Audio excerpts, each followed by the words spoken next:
Hello అండి, అందరికీ నమస్కారం. ఓంకార పంజర సుఖీం ఉష నిషదుద్యాన కేళి కలకంఠీం ఆగమ విపిన మయూరీం ఆర్యాం అంతర్విభావయే గౌరీం. ఓం శ్రీ పార్వతీదేవ్యై నమః. మనకి రేపు అట్ల తద్దె పండగ కదండి. దాని గురించినటువంటి విశేషాలని ఈరోజు మనం తెలుసుకుందామా. ఈ అట్ల తద్ద అనేటువంటిది కేవలం ఎక్కువగా తెలుగు వాళ్ళు మాత్రమే జరుపుకునేటువంటి పండుగ. కొన్ని ఏంటంటే దేశం మొత్తం జరుపుకునే పండుగలు ఉంటాయి. కొన్ని పండుగలు ఏంటి అంటే కొన్ని ప్రాంతాల్లో మాత్రమే జరుపుకుంటారు. ఈ అట్ల తద్ద ఇలాంటి పండుగలన్నీ కూడా మన తెలుగు రాష్ట్రాల్లో మన తెలుగు వాళ్ళకు మాత్రమే సొంతమైనటువంటి పండుగలు అన్నమాట. ఈ అట్ల తద్ద అనేటువంటిది ఒక వ్రతము, ఒక నోములాగా చేస్తారనమాట. దీన్ని పెళ్లి కాని అమ్మాయిలు చేస్తారు, పెళ్ళైనటువంటి వివాహిత అయినటువంటి స్త్రీలు కూడా ఈ నోముని ఆచరించడం జరుగుతుందన్నమాట. అయితే ఏంది ఈ నోము యొక్క ప్రాధాన్యత ఏంటి, అసలు పూజా విధానం ఏంటి, దీన్ని ఎవరైనా ఇంత ముందర చేశారా, చేస్తే ఎలాంటి ఫలితాలు వస్తాయి, దానికి అసలు దీంట్లో ఉన్నటువంటి శాస్త్రీయత అనేటువంటిది ఏంది అనే దాని గురించినటువంటి విశేషాలని ఈరోజు మనం తెలుసుకుందాం. ఈ అట్ల తద్దె నోము అనేది ఆశ్వీజ మాసంలో దసరా పండుగ అంటే దసరా పండుగ వెళ్ళిన తర్వాత పౌర్ణమి వస్తుంది కదా, పౌర్ణమి వెళ్ళిన తర్వాత తదియ నాడు ఆచరించడం జరుగుతుంది. అదే భాద్రపద మాసంలో ఉండ్రాళ్ళ తద్ది నోము నోచుకుంటాం. అదేవిధంగా ఆశ్వీజ బహుళ తది నాడు నోచేటువంటి నోమునే అట్ల తద్దె అని నోము అంటారు. అట్ల తదియ, అట్ల తద్దె నోము అంటారు. దాంట్లోనే ఉంది అట్ల తద్దె అంటే తదియ నాడు, తృతీయ తిథి నాడు అమ్మవారికి అట్లను నైవేద్యంగా పెట్టడమే అట్ల తది నోము. దాంట్లోనే ఉంది కదండి పేరులోనే. అట్ల తద్దె అంటే ఏంటంటే ఆ రోజు అమ్మవారికి విశేషంగా అట్లని నైవేద్యంగా, అట్లు అంటే దోశలు అండి, కొన్ని ప్రాంతాల్లో అట్లు అంటారు, కొన్ని ప్రాంతాల్లో దోశలు అనడం జరుగుతుంది. కాబట్టి వాటిని అమ్మవారికి నైవేద్యంగా సమర్పిస్తారనమాట. అయితే ఈ వ్రతాన్ని ఎలా చేయాలి అంటే పెళ్ళి ఎలా చేయాలి, ఎవరు చేస్తే ఎలాంటి ఫలితాలు కలుగుతాయి. పెళ్లి కానటువంటి అమ్మాయిలు కనుక ఈ వ్రతాన్ని అట్ల తది వ్రతాన్ని కనుక ఆచరించినట్లయితే వాళ్ళకి మంచి అంటే అందగాడు యవ్వనవంతుడు అయినటువంటి భర్త లభిస్తాడు. అదేవిధంగా వివాహం అయిన తర్వాత కనుక ఈ నోము నోచుకున్నట్టే కనుక వాళ్ళకి జీవితాంతం కూడా సౌభాగ్యంతో కలకల్లాడుతూ వాళ్ళ భార్యాభర్తల మధ్య అన్యోన్యత కలిగి చిరకాలం సుఖంగా జీవించడం జరుగుతుంది. అయితే ఈ వ్రతాన్ని ఎవరు చేశారు అంటే పార్వతీదేవే స్వయంగా ఈ అట్ల తది నోముని ఆచరించి ఆ పరమశివుణ్ణి భర్తగా పొందడం జరిగిందనమాట. కాబట్టి దీన్ని ఏమంటారంటే ఉమాచంద్రోదయ వ్రతం అని కూడా అంటారు. అంటే పగలంతా ఉపవాసం ఉండి చంద్రుడు కనపడిన తర్వాత పూజ చేసుకొని చంద్రోదయ దర్శనం చేసుకొని ఉపవాస విరమణ చేస్తారు. కాబట్టి దీనిని చంద్రోదయ ఉమావ్రతము అంటే మనం ఎవరిని పూజిస్తాం, ఉమాదేవిని, పార్వతీదేవిని. ఉమా అంటే గౌరీ అన్న పార్వతి కదా, పార్వతీదేవిని పూజిస్తాం. కాబట్టి చంద్రోదయం అయిన తర్వాత ఈ ఉపవాస విరమణ జరుగుతుంది. కాబట్టి దీనిని చంద్రోదయ ఉమావ్రతం అని కూడా పిలవడం జరుగుతుంది అనమాట. అయితే దీన్ని ఎలా చేయాలి అంటే దీనికి సంబంధించి ముందు రోజే ప్రిపరేషన్ ఉంటుందండి.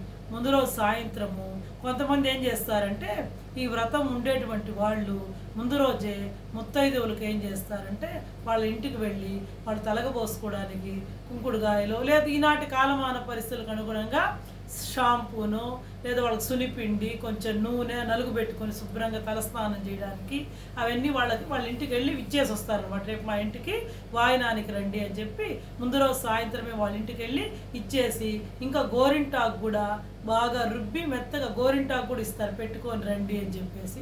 ఆ విధంగా వాళ్ళు ఆ రాత్రి ఏం చేస్తారంటే ఆ సాయంత్రం శుభ్రంగా వీళ్ళు కూడా స్నానం చేసేసి రాత్రికి పూటనే వంట చేసి పెట్టుకుంటారండి. ముఖ్యంగా దీంట్లో ఏమేమి పదార్థాలను వండుతారంటే మామూలుగా అన్నం అందరికీ తెలిసిందే, అన్నము, పొట్లకాయ కూర, ఈ గోంగూర పప్పు కానీ, గోంగూర పులుసు కూర కానీ, గోంగూర పచ్చడి కానీ, ఇట్లా గోంగూరకు సంబంధించినటువంటి ఆహార పదార్థాలు. అదేవిధంగా నువ్వుల పొడి, ఇంకా పొట్లకాయ కూర లేదా పొట్లకాయ పెరుగు పచ్చడి, ఇంకా గడ్డ పెరుగు బాగా నెయ్యి అన్నీ అన్నీ వండి రాత్రిపూట పెట్టుకుంటారండి. ఇంకా తెల్లవారుజామున 3:30, 4 ఆ టైంలో లేచి వీళ్ళందరూ ఏం చేస్తారంటే ఆడపిల్లలందరూ, ముఖ్యంగా ఇది ఆడపిల్లలకు సంబంధించినటువంటి పండుగ అంటే ఎక్కువగా ఈ ఆడపిల్లలందరూ ముందు రోజు సాయంత్రమే చక్కగా గోరింటాకు పెట్టుకొని బాగా చేతులు ఎర్రగా ఉంటాయి. అంటే మన పెద్దవాళ్ళు కూడా అంటుంటారు, గోరింటాకు బాగా పండింది అనుకోండి, ఎర్రగా పండితే నీ భర్తకి నీ మీద చాలా ప్రేమ ఉంటుందని చెప్పి మన ఇంట్లో కూడా అంటూ ఉంటారు కదా పెద్దవాళ్ళు. కాబట్టి ఈ విధంగా ముందు రోజు సాయంత్రమే చక్కగా గోరింటాకు పెట్టుకొని బాగా పండుకుంటారు. తెల్లవారుజాము లేచి చక్కగా స్నానం చేసేసి ఈ ముందు రోజు రాత్రే వండి పెట్టుకొని ఉంటారు కదా ఆహార పదార్థాలు, వాటిని ఏమి ఎంగిల్ చేయరండి, సపరేట్గా వంట చేసి పెట్టుకుంటారు. గోంగూర పచ్చడి కానీ, గోంగూర పులుసు కూర కానీ, ఏదైనా సరే. అదేవిధంగా పొట్లకాయ కూర, పొట్లకాయ పెరుగు పచ్చడి, గడ్డ పెరుగు, నువ్వుల పొడి, నెయ్యి, ఇలాంటి ఆహార పదార్థాలని తయారు చేసి పెట్టుకొని తెల్లవారుజాము 4 గంటలకు లేచిన తర్వాత చక్కగా వెన్నెల్లో కూర్చొని ఆ చంద్రుడిని చూస్తూ ఏ ఆహారం అంటే శుభ్రంగా కడుపు నిండా సుష్టుగా భోంచేస్తారండి ఆడపిల్లలందరూ కూడా. చక్కగా భోంచేసిన తర్వాత తాంబూలం కూడా వేసుకుంటారు. తాంబూలం కూడా వేసేసుకొని ఇంకా తెల్లవారి సూర్యోదయం అయింది మొదలుకొని మళ్ళీ ఇంకేం తినరనమాట, ఉపవాసం ఉంటారు. ఇప్పుడు మళ్ళీ రాత్రి చంద్రోదయం అయ్యేదాకా మంచినీళ్ళు కూడా తాగరండి.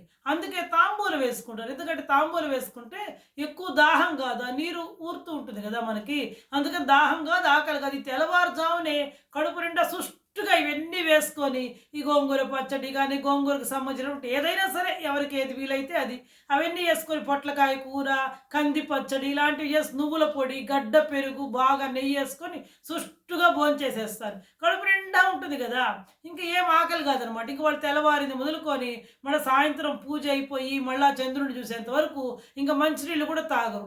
అలా ఉండలేని వాళ్ళు తాగొచ్చండి, మంచినీళ్ళు కూడా తాగకూడదు అని చెప్పి నియమము, మేము పడిపోతున్నాము అయినా తాగకుండా ఉండాలని అని కాదు. అట్లా ఏదైనా ఇబ్బంది ఉంటే తాగొచ్చు.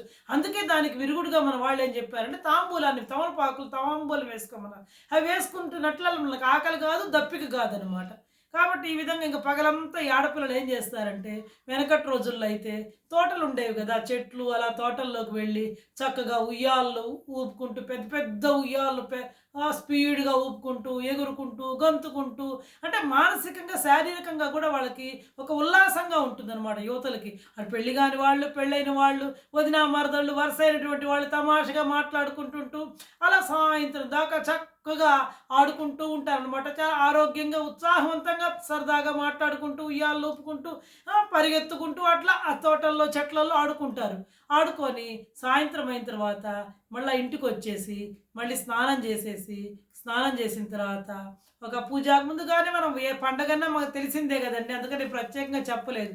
ఇళ్ళు అవన్నీ శుభ్రం చేసుకుంటాం, వాకిలి ముందర ముగ్గేసుకుంటాం కదా. మనం ఏదైనా సరే ఒక నోము నోచుకుంటున్నా, ఒక వ్రతం చేసుకుంటున్నా, చక్కగా వాకిలి ముందర మంచి ముగ్గేసుకుంటాం, గడపకు పసుపు కుంకలు పెట్టుకుంటాం, వాకిట్లో మామిడి తోరణాలు కట్టుకుంటాం. అదేవిధంగా పూజా గదిలో కూడా మామిడి తోరణాలు కట్టుకుంటాము.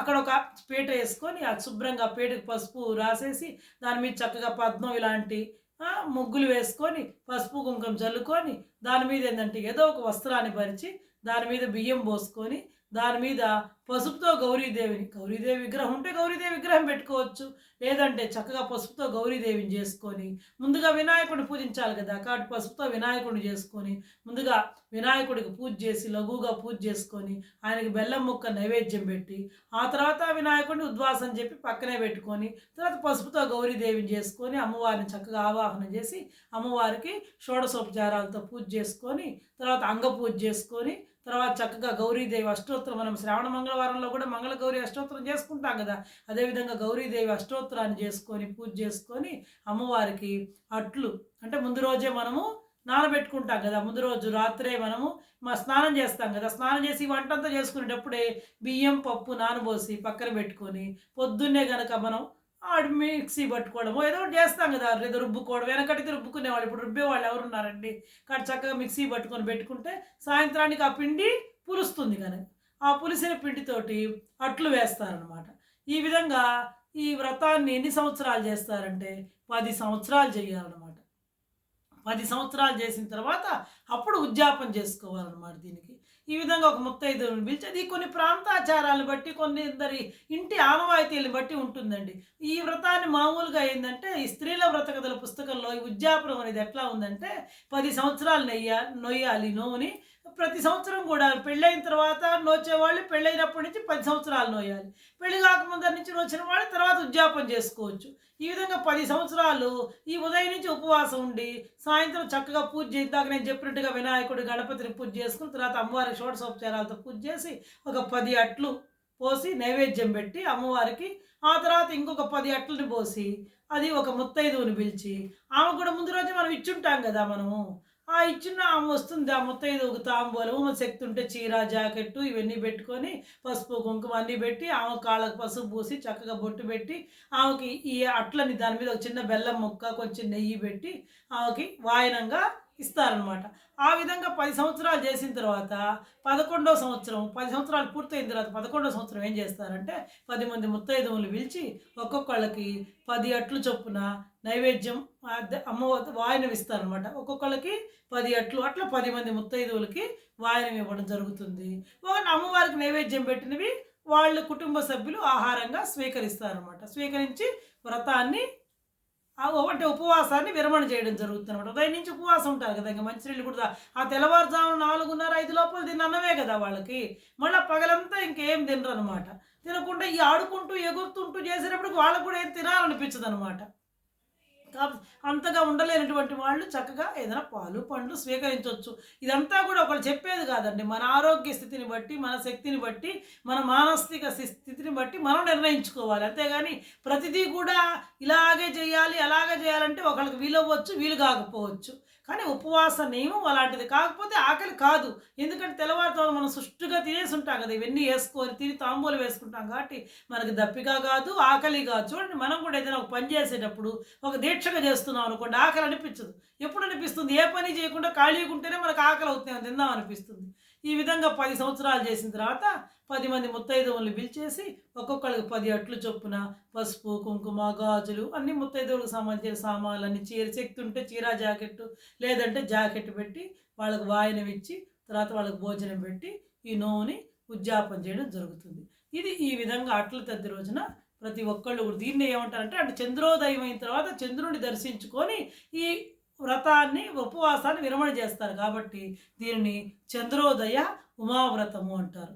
అయితే ఈ వ్రతం ఎక్కడ చేసుకోవచ్చు అంటే, చక్కగా తులసమ్మ దగ్గర కనుక మీకు వీలైతే అక్కడ ఇందాక చెప్పినట్టుగానే అదే అమ్మ తులసమ్మ దగ్గర పీట మీద పసుపు కుంకుమ పెట్టుకొని అక్కడే వినాయకుడి పూజ, గౌరీ పూజ చేసుకొని చక్కగా చేసుకోవచ్చు. ఎందుకంటే చంద్రుడిని చూస్తూ ఆహ్లాదంగా, ఎందుకంటే పౌర్ణమి శరత్కాల పూర్ణిమలో చంద్రుడు ఎలా ఉంటాడండి, చాలా ప్రశాంతంగా, వాతావరణం అంతా కూడా అటు వర్షము ఉండదు, అటు చలి ఉండదు, ఆహ్లాదంగా మంచి వెన్నెలగా ఉంటుంది. అంటే శరత్కాల పూర్ణిమ చాలా విశేషమైనటువంటిది. పౌర్ణిమ తర్వాత వచ్చేటువంటి ఈ తది కాబట్టి, ఎందుకంటే చంద్రుడు బాగా కనిపిస్తుంటాడు, మంచి వెన్నెల ఉంటుంది కాబట్టి ఆ వెన్నెల్లో కూర్చొని చేస్తే మనకు కూడా మనసు ప్రశాంతంగా ఉంటుంది. ఎందుకంటే చంద్రుడు మనఃకారకుడు, మన మనస్సు మీద చంద్రుడు ప్రభావాన్ని చూపిస్తాడు కాబట్టి ఆ చంద్రుడి యొక్క కిరణాలు మన మీద పడి మన మనస్సు కూడా ప్రశాంతంగా వెన్నెల్లో కూర్చొని పూజ చేసుకుంటుంటే, అమ్మవారిని పూజిస్తే మన మనస్సు ప్రశాంతంగా ఉంటుంది, మన అన్ని ఆలోచనలు అన్నీ కూడా, మన మైండ్ కూడా ప్రశాంతంగా ఉంటుంది. ప్రశాంతంగా ఉన్నప్పుడే మనం చక్కగా భక్తితో పూజ చేసి అమ్మవారి యొక్క అనుగ్రహాన్ని పొందగలం అనమాట. ఈ విధంగా అలాగైనా చేయొచ్చు. మాకు అలా కుదరదండి, ఇప్పుడు అపార్ట్మెంట్ కల్చర్లో కుదరదు అనుకోండి, ఇంట్లోనే పూజా మందిరంలోనే కూర్చొని పూజ చేసుకోవచ్చు, ఏం తప్పేం లేదు. అంటే మనకు కుదిరిన దాన్ని బట్టి, వీలుని బట్టి. ఇప్పుడు ఇండివిజువల్ హౌస్ అనుకోండి, చక్కగా పెరట్లో కూర్చొని చక్కగా పూజ చేసుకోవచ్చు అనమాట. అయితే ఈ వ్రతాన్ని ఇంతకు ముందర ఎవరైనా ఆచరించారా అంటే తప్పకుండా చాలామంది ఆచరించారు. ఒకానొక రాజ్యంలో ఒక రాజు ఉంటాడు కదా, తెలిసిందే కదా. రాజాస్థానంలో మంత్రి ఉంటాడు, సేనాధిపతి ఉంటాడు, రాజు పురోహితుడు ఉంటాడు. వీళ్ళందరికీ పిల్లలు ఉంటారు కదా. కాబట్టి ఈ రాజు కూతురు, మంత్రి కూతురు, సేనాధిపతి కూతురు, ఈ రాజపురోహితుడు ఆ బ్రాహ్మణుని కూతురు అందరూ కలిసి అట్ల తద్ది నోము నోయాలని చెప్పి అనుకొని పెళ్లి కాకముందరే ఈ అట్ల తద్ది నోముని నోచారనమాట. నోచిన తర్వాత వాళ్ళందరూ ఈ విధంగా తెల్లవారుజామున ముందు రోజు సాయంత్రమే చక్కగా గోరింటాకు పెట్టుకొని తెల్లవారుజాము లేచి చక్కగా భోజనం చేసుకొని ఆ ఉదయం నుంచి ఏం తినకుండా ఉపవాసం ఉన్నారనమాట. మిగతా వాళ్ళందరూ అదే విధంగా ఉపవాసం ఉన్నారు. కానీ రాజు కూతురు మాత్రం పాపం అమ్మాయి సుకుమారి కదా! రాజు కూతురు అంటే ఎంతో గారాబంగా ఉంటుంది కాబట్టి, ఆ అమ్మాయి ఉండలేక సొమ్మసిల్లి పడిపోయిందనమాట. పడిపోయేటప్పటికి ఆమె అన్నలు ఏంది ఎందుకు పడిపోయింది చెల్లెలని చెప్పి వాళ్ళ అమ్మ ద్వారా జరిగిన విషయం తెలుసుకొనిని, అయ్యో! ఆకలికి తట్టుకోలేక చెల్లెలు పడిపోయిందని చెప్పి వాళ్ళేం చేశారంటే, చింత చెట్టుకి ఒక అద్దాన్ని కట్టి దాని పక్కన కొంచెం గడ్డిలాగా ఏసి, ఒక కుప్ప ఏసి మంటలు పెట్టారు. మంటలు పెట్టి ఆ అద్దంలో ఆ ప్రతిబింబాన్ని చూసి, అమ్మ అదిగో చంద్రోదయం అయింది అని చెప్పేసి చెల్లెలికి చెప్తారనమాట. ఆమె సొమ్మసిల్లి ఆమె నిజంగానే పాపం ఆ సొమ్మసిల్లి పడిపోయింది కదా! ఆ మత్తులో లేచి చూసి నిజంగానే చంద్రుడయిందనుకోని పూజ చేసుకొని ఆ ఉపవాసాన్ని విరమించి భోంచేస్తుందనమాట. ఫలితంగా ఆ తర్వాత కొద్ది కాలం అయిన తర్వాత వీళ్ళందరికీ పెళ్లి సంబంధాలు చూస్తారు. చూస్తే అందరికీ చక్కటి అందమైనటువంటి భర్తలు, యవ్వనవంతులైనటువంటి భర్తలు లభిస్తారు. పాపం ఈ అమ్మాయికి మాత్రం ఎక్కడికి సంబంధానికి పోయినా ముసలి వాళ్ళొస్తారు గానీ, పడుచు వాళ్ళు రారనమాట. అప్పుడు ఈ అమ్మాయి బాధపడుతుంది. అదేంది నేను అందరం కలిసి నోమునొచ్చాం గదా! వాళ్ళందరికీ మంచి అందగాడైనటువంటి, యవ్వనవంతుడైనటువంటి, పడుచువాడైన భర్త లభించాడు. నాకేంది ఎక్కడికి పోయినా అంటే ఏజ్ గ్యాప్ అనుకోండి ఈ రోజుల్లో చెప్పాలంటే. ఇప్పుడు ఎవరు చేసుకోవట్లేదు గదా! సరైన ఈడో లేదా ఒక 2 ఏళ్ళో, 3 ఏళ్ళు అంతకు మించి గ్యాప్‌తో ఎవరు చేసుకోవట్లేదు గదా! అట్లా నాకేంది ఇలాంటి ముసలి భర్త లభిస్తున్నాడు అని చెప్పి ఆ అమ్మాయి బాధపడుతుంది. ఇంకెన్ని సంబంధాలు చూసినా అలాగే వస్తూ ఉంటాయన్నమాట. చివరికి వాళ్ళ అన్నలకి ఏందంటే విసుగు పుట్టి ఒక ముసలాయనకిచ్చి పెళ్లి చేయాలని చెప్పి నిశ్చయించుకుంటారు. ఈమె వద్దని చెప్పినా వాళ్ళు వినరు. అప్పుడు ఈమె చాలా దుఃఖిస్తూ ఒకనాటి అర్ధరాత్రి ఎవ్వరికీ చెప్పకుండా ఇంట్లోంచి వెళ్ళిపోయి ఒక మర్రి చెట్టు కింద కూర్చొని ఆ పార్వతీ పరమేశ్వరుని ధ్యానిస్తూ, ఏడ్చుకుంటూ, బాధపడుతూ జీవిస్తుంటుంది. పాపం పార్వతీ పరమేశ్వరులకి వాళ్ళు భక్తుల యొక్క ప్రార్థనలు వాళ్ళే కదా, తల్లిదండ్రే కదా, మన తల్లిదండ్రే కదా పార్వతీ పరమేశ్వరులు. కాబట్టి పాపం వాళ్ళకి కరుణ కలిగి, అయ్యో పాపం ఈ అమ్మాయి తప్పేం లేదు, ఆ అన్నలు చేసిన పని వల్ల పాపం ఈ అమ్మాయి సొమ్మసిల్లి పడిపోయిందని ఆ అన్నలు ఈ అమ్మాయి మీద ఉండే ప్రేమ చేత ఆ విధంగా చేయడం వల్ల పాపం ఈ అమ్మాయి ఉపవాసం సక్రమంగా చేయలేదని చెప్పి ఆమె మీద జాలి కలిగి, కరుణ కలిగి ఆ పార్వతీ పరమేశ్వరులు ఆమెకు ప్రత్యక్షమై, అమ్మా నువ్వెందుకు ఇక్కడ ఒంటరిగా ఈ కారడవిలో ఉన్నావు, నీకేమైనా మేము సహాయం చేస్తాం, నీ బాధ ఏందో చెప్పు అంటే, ఈ విధంగా మేమందరం కలిసే వచ్చాము మా స్నేహితురాళ్ళందరం కలిసి. కానీ వాళ్ళందరికీ అందగాడైనటువంటి, పడుచువాడైన భర్త లభించాడు. నాకు మాత్రం ఎక్కడికి పోయినా ఒక ముసలివాడైనటువంటి భర్త మాత్రమే సంబంధాలు వస్తున్నాయి. నేను చేసుకోనని చెప్పేసి, కానీ నా అన్నలు బలవంతం మీద వివాహాన్ని నిశ్చయించారు. కాబట్టి నేను చెప్పకుండా ఈ విధంగా ఇంటికి వచ్చానని చెప్పి వాళ్ళకి చెప్పి బాధపడుతుంది. అప్పుడు వాళ్ళు చెప్తారు, అమ్మ ఏం లేదు, నువ్వు అట్ల తద్ది వచ్చి ఉల్లంఘన చేశావు. సాయంత్రం దాకా ఉపవాసం ఉండకుండా చంద్రోదయం అయిన తర్వాత ఉపవాస విరమణ చేయాలి. కానీ నువ్వు సొమ్మసిల్లి పడిపోవడం వల్ల మీ అన్నలు నీ మీద ఉండేటువంటి ప్రేమతోటి వాళ్ళు అక్కడ మంట పెట్టి చంద్ర దర్శనం అయ్యేటట్లు నీకు చేశారు. దానివల్ల నువ్వు ఉపవాసాన్ని సక్రమంగా చేయలేదు. ఆ ఉల్లంఘన వలనే నీకు ఇలాంటి భర్త లభిస్తున్నాడు. నీవు మళ్ళీ ఇంటికి వెళ్ళి సక్రమంగా ఆ అట్ల తది నువ్వు మళ్ళా వచ్చే తది నాడు చక్కగా నోచుకో, నీకు కూడా మంచి యవ్వనవంతుడైనటువంటి భర్త లభిస్తాడు అని చెప్పి పంపిస్తారు. ఆమె ఇంటికి వచ్చి తల్లిదండ్రులకు చెప్తుంది జరిగిన విషయం అంతా. మళ్ళీ తల్లిదండ్రులు ఆమె చేత మళ్ళీ సంవత్సరం చక్కగా అట్ల తద్ది వ్రతాన్ని ఆచరింపజేస్తారు. ఆ తర్వాత ఆమెకు కూడా యవ్వనవంతుడైనటువంటి, పడుచువాడైనటువంటి భర్త లభిస్తాడనమాట. ఆమె కూడా చిరకాలం సౌభాగ్యంతో వర్ధిల్లుతుంది. అది ఈ కథ అనమాట. అంటే దీని యొక్క అంతరార్థం ఏంటి అంటే, మనం ఏది చేసినా, ఏ పని చేసినా ఒక నియమంతో చేయాలి అనేది మనం దీని నుంచి తెలుసుకోవాలి. ఒక నియమం అనేటువంటిది అవసరం. అంటే జీవితంలో మనం ఏ పని చేయాలన్నా కూడా ఒక క్రమశిక్షణ అవసరం. అంతే కదండి. ఇప్పుడు ఉపవాసం, నియమాలు, ఒక పూజ చేయాలంటే నియమాలను ఎందుకు పెట్టాడు? మనిషికి ఒక క్రమశిక్షణ అవసరం. ఎట్లా పడితే అట్లా చేయలేం కదా. ఇప్పుడు ఒక డాక్టర్ ఉన్నాడు, ఆపరేషన్ చేయాలంటే ఆ కోట్ వేసుకుంటాడు. ఎందుకు? అది ఒక సిస్టమ్. అది వేసుకుంటే ఆయన డాక్టరు. ఆపరేషన్ చేయాలంటే ఎలాంటి ఇన్ఫెక్షన్స్ లేకుండా ఆ డ్రెస్ వేసుకుంటే ఆయన ఆపరేషన్ చేయగలడు. అదేవిధంగా మన భగవంతుడికి పూజ చేయాలన్నా కూడా చక్కగా స్నానం చేయాలి, బాహ్య శుద్ధి ఉండాలి, అంతఃకరణ శుద్ధి ఉండాలి. 2 ఉన్నప్పుడే మనం భగవంతుడిని భక్తితోటి, శ్రద్ధతోటి అర్చించగలము. ఇది మనం దీంట్లో తెలుసుకోవాల్సినటువంటి అంతరార్థం. ఇంకా శాస్త్రీయపరంగా చూసుకుంటే చెప్తాను కదా, ఈ వర్షాకాలం అయిపోయి ఉంటుంది కదా, శ్రావణ భాద్రపద మాసాలు వర్షాకాలం కదా మనకి. ఆ తర్వాత మంచి వెన్నెల ఉంటుంది. ఈ ఆడపిల్లలకి కొంచెం ఎక్కువగా ఎట్లయినా తల్లిదండ్రులకు పని బాటల్లో ఉపయోగపడే, తల్లికి సహాయంగా ఉండేది ఆడపిల్లే కదా. ఈ చేతులకి ఇలాంటి వాటికి ఏమి ఇన్ఫెక్షన్స్ రాకుండా ఉండడానికి, అందుకే మనం ఆషాఢ మాసాల్లో కూడా చెప్పుకున్నాం ఖచ్చితంగా గోరింటాకు పెట్టుకోవాలి. ఎందుకంటే వర్షాకాలం వచ్చే ముందర ఎలాంటి ఇన్ఫెక్షన్స్ రాకుండా ఖచ్చితంగా ఆషాఢ మాసంలో గోరింటాకు పెట్టుకోవాలని చెప్పి మన పెద్దవాళ్ళు చెప్పడం జరిగింది. అదేవిధంగా వర్షాకాలం పూర్తయిన తర్వాత ఏదైనా ఇన్ఫెక్షన్స్ ఉన్నా అవన్నీ తగ్గిపోవడానికి ఈ అట్ల తద్ద నోముతోటి ముందుగా ఖచ్చితంగా ఆడపిల్లలందరూ కూడా గోరింటాకుని పెట్టుకోవడం జరుగుతుంది. ఇది ఒక శాస్త్రీయ ఆరోగ్యపరమైనటువంటి రహస్యం. ఇంకా వాళ్ళు ఆ తెల్లవారుజామున సుష్టిగా భోంచేసి వాళ్ళ ఆ చెట్లల్లో తోటల్లో గెంతుతూ పాడుకుంటూ సరదాగా, అంటే వాళ్ళకు ఉన్నటువంటి చూడు దీంట్లో ఏమైనా డబ్బులు ఖర్చులున్నాయి చెప్పండి? మన పెద్దవాళ్ళు మన పురాణాలు చెప్పినటువంటి వ్రతాలు కానీ నోములు కానీ మనల్ని సరైనటువంటి మార్గంలో, భక్తి మార్గంలో నడిపించడానికి, మనకు క్రమశిక్షణ నేర్పించడానికే ఇవన్నీ పెట్టారు కానీ మనల్ని ఏదో హింసించడానికో మన చేత ఖర్చు పెట్టించడానికో చెప్పలేదు. దీంట్లో ఏమైనా ఖర్చు ఉందా మీరు చెప్పండి? దోశలు ఎలాగో మనం ఇప్పుడు రోజు టిఫిన్ తింటాం, ఆ తినేదేదో రాత్రిపూట అమ్మవారికి అట్లే కదా నైవేద్యంగా పెడుతున్నాం. ముత్తైదువులకు కూడా మీకు శక్తి ఉంటే చీర పెట్టండి, లేదో జాకెట్ ముక్క పెట్టండి, చక్కగా 10 అట్లు వాయనం ఇస్తాం, అంతే కదా ఇచ్చేది. అమ్మవారికి అవే కదా నైవేద్యంగా పెడతాం. ఈ విధంగా ఒక 10 సంవత్సరాలు చేస్తాం. అసలు కొంతమందికి ఆనవాయితీ లేదనుకుంటారు. ఆనవాయితీ ఉండేవాళ్ళు ఎలాగూ నోవు నోచుకుంటారు. గోదావరి జిల్లాలో చాలా వైభవంగా ఈ అట్ల తద్ది వ్రతం పెళ్ళైన అమ్మాయిల చేత పుట్టింటి వాళ్ళు నోయిస్తారండి. అత్తగారు వాళ్ళు కూడా సారా అని చెప్పి చాలా వైభవంగా తీసుకొస్తారు. ఇది ఒక్కొక్క ప్రాంతాన్ని బట్టి ఆచారం ఉంటుంది. కొందరు 9 మంది ముత్తైదువులు అంటారు, కొందరు 11 మంది అంటారు, కొందరు 10 మంది అంటారు. ఈ వాళ్ళ యొక్క ప్రాంతాన్ని బట్టి వాళ్ళ ఇంటి ఆనవాయితీని బట్టి ఉంటారు. అసలు ఈ వ్రతం మాకు ఆనవాయితీ లేదు, ఆచారం లేదు అని అనుకునే వాళ్ళు కూడా వ్రతంగా మాకు లేకపోయినా చక్కగా ఉదయం నుంచి ఉపవాసం ఉండండి, సాయంత్రం చక్కగా పూజ చేసుకోండి. పార్వతీదేవికి పూజే కదా, అమ్మవారికి పూజే కదా. సర్వమంగళ మాంగళ్యే మనం చదువుకుంటాం కదా, అమ్మవారు సర్వమంగళ, మనకి సర్వమంగళాలని చేకూరుస్తుంది అమ్మవారు. కాబట్టి చక్కగా అమ్మవారిని పూజించుకోండి. ఎలాగూ రాత్రి టిఫిన్ తింటాం, 10 అట్లు ఉదయాన్ని చక్కగా స్నానం చేసి నానబోసుకొని ఆ పిండి మిక్సీలో వేసుకొని ఒక 10 అట్లు పోసి అమ్మవారికి నైవేద్యం పెట్టండి.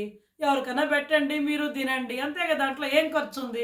మామిడాకులు, చక్కగా ముగ్గు, ఇల్లు వాకిలి శుభ్రపడుతుందని మనం కూడా చక్కగా తులసమ్మ దగ్గర వెన్నెల్లో కూర్చొని ప్రశాంతంగా చంద్రుని చూస్తూ పూజ చేసుకుంటే మన మనసుకు కూడా తెలియనటువంటి ఆహ్లాదము, శక్తి కలుగుతుంది.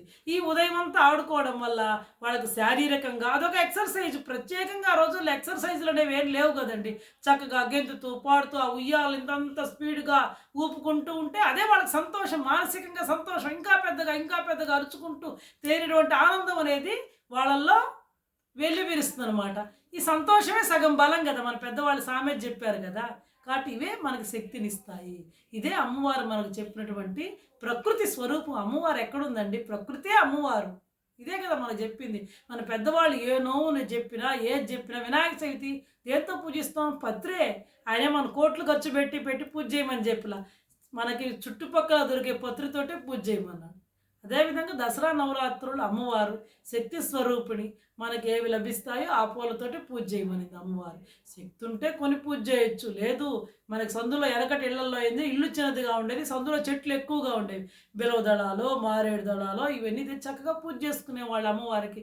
తమలపాకులో ఇలాంటివన్నీ ఏదైనా సరే పూలు, పసుపు పచ్చ పూలు, ప్రతి ఒక్కళ్ళ ఇంట్లో చెట్లు ఉండేది. కోట్లు ఖర్చు పెట్టి లక్షలు ఖర్చు పెట్టి పూజలు చేయాల్సిన అవసరం లే. అమ్మో మేము చేయలేము, మాకు శక్తి లేదని బాధపడబలేదండి ఎవరు కూడా. మనకు శక్తి ఉన్న మేరకు ఇక్కడ అమ్మవారికి పసుపుతో గౌరీదేవిని చేస్తాం. ఏముంది, ఎర్రటి అక్షంతలు అమ్మవారికి ఉపయోగిస్తాం పూజలో. ఇవన్నీ మనకి ఇంట్లో ఉండేవే.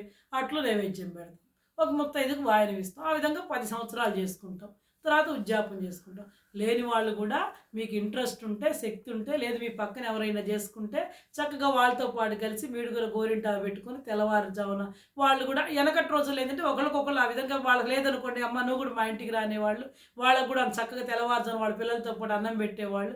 ఆ విధంగా ఆ పూజలో వీళ్ళు కూడా పార్టిసిపేట్ చేసేవాళ్ళు. ఒకవేళ వీళ్ళ ఇంట్లో కనుక ఆచారము ఆనవాయితీ లేదు అనుకుంటే, లేదు మీకు ఇంట్రెస్ట్ ఉంది మేము కూడా చేస్తాం అనుకుంటే మీ అత్తగారిని అడగండి, ఆమె ఒప్పుకుంటే చక్కగా ఉదయం నుంచి ఉపవాసం ఉండండి, సాయంత్రం పూజ చేసుకోండి, దీపం పెట్టుకొని పూజ చేసుకోండి, 10 అట్లు పోసి నైవేద్యం పెట్టుకోండి, మీరు తినండి, ఒకరికి పెట్టండి. అదే కదా మన సంప్రదాయం, మన శాస్త్రం, మన పురాణాలు చెప్పింది ఏంటంటే పెట్టడం పెట్టడం, త్యాగం త్యాగం, ఇదే కదండి. చూడండి, ఏ నోములు నోచినా ఇవన్నీ స్త్రీ తన కోసం నోచుకోదు, భర్త కోసమో పిల్లల కోసమో ఏ నోము చెప్పినా అంటే అక్కడే ఆమె త్యాగ గుణం అనేటువంటిది మనకు కనపడుతుంది, అంతే కదండి. మనకు ఏ నోవులు చెప్పండి, స్త్రీ వైవాహిక సౌభాగ్యంతో ఉండాలి లేదా పిల్లల కోసం, ఇలాంటివే కదా చెప్పేది. కాబట్టి చూడండి, అక్కడే స్త్రీ యొక్క త్యాగబుద్ధి అనేటువంటిది మనకు కనపడుతుంది. కాబట్టి అమ్మవారి యొక్క ఏ రూపంలో లేదు, మన తల్లి రూపంలో మన ఇంట్లోనే ఉంటుంది జగన్మాత. కాబట్టి ఆమెను ప్రకృతి స్వరూపిణిగా భావించి మనం చక్కగా పూజ చేస్తే మనకు కూడా ఆయురారోగ్య ఐశ్వర్యాలతోటి సకల సౌభాగ్యాలతోటి మనందరం కూడా వర్ధిల్లవచ్చు. ఇది మనం మన యొక్క పురాణాల నుంచి, కథల నుంచి తెలుసుకోవాల్సినటువంటి నీతి. అటు శాస్త్రీయత ఉంది, అటు ఆరోగ్యం వస్తుంది, అటు మానసిక ఆనందం వస్తుంది, శారీరక ఆనందం వస్తుంది. ఇన్ని ఉపయోగాలు ఉన్నాయి అట్ల తద్ది వ్రతం వల్ల. కాబట్టి ప్రతి ఒక్కళ్ళు కూడా మీకు వీలైనంత మేర మీకు ఉంటే నోవు నోచుకోండి, లేదంటే అమ్మవారి అష్టోత్తరం చేసుకొని చక్కగా పూజ చేసుకోండి. పగులే చేసుకోండి, సాయంత్రం దాకా కూడా మేము ఉపవాసం ఉండలేము అనేటువంటి వాళ్ళు చక్కగా పగలే గౌరీదేవి అష్టోత్తరం చేసుకోండి, తప్పే ఉంది చక్కగా అమ్మవారిని. ఇదండి ఈనాటి అట్ల తద్దకి సంబంధించినటువంటి విషయాలు.